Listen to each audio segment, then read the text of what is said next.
ఏం జరిగింది 5 సంవత్సరాల నుంచి? మార్చ్ 15కి 5 ఏళ్ళు అవుతుంది.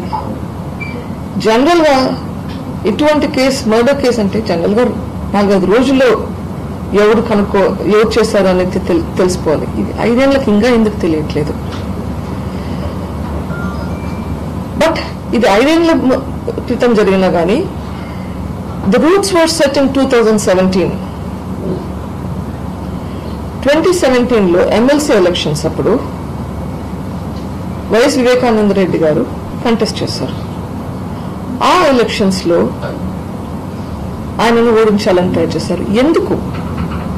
ఎందుకు ఓడించాలని ట్రై చేశారు? Because they didn't want him around there. They wanted to suppress him so that he will not be a thorn in the flesh for some people.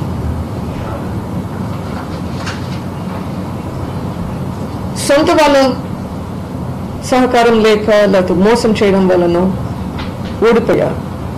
So దాంతో ఆయన సప్రెస్ అవుతారు అనుకున్నారు. కానీ unfortunately for them he became doubly stronger. ఇంకా యాక్టివ్గా అవడం మొదలు పెట్టారు. ఎంత యాక్టివ్గా మొదలు పెట్టారంటే one of them told me that we don't know where he was getting all this energy from. ఎప్పుడు ఎక్కడ రమ్మన్నా కానీ వస్తున్నాడు. ఇంకా భయం ఎక్కువ అయింది. ఎంత ట్రై చేసినా కానీ ఈ మనిషిని అణచివేయలేకపోతున్నామే ఆ భయం. So that is what led to this.